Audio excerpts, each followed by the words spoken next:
রাসূল সাল্লাল্লাহু আলাইহি ওয়াসাল্লাম বলেছেন, যখন ঘুমোতে যাবা এই দোয়াটা পড়বা। দোয়াটা দেখেন কত চমৎকার, কিভাবে নিজেকে আল্লাহর কাছে সমর্পণ করবেন, সঁপে দিবেন। দেখেন রাসূল বলেন, তুমি এটা পড়বা, আল্লাহুম্মা ইন্নী আসলামতু ওয়াজহি ইলাইক। আল্লাহ, আমি আমার সত্তাকে আপনার দিকে সমর্পিত করলাম।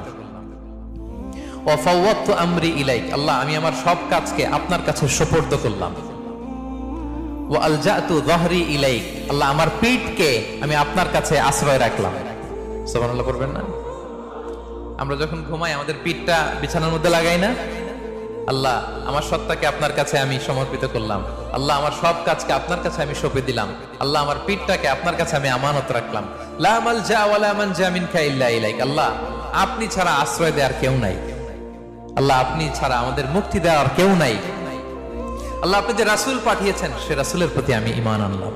আল্লাহ, যে কিতাব আপনি আসমান থেকে পাঠিয়েছেন ওই কিতাবের উপর আমি ঈমান আনলাম। সুবহানাল্লাহ পড়েন।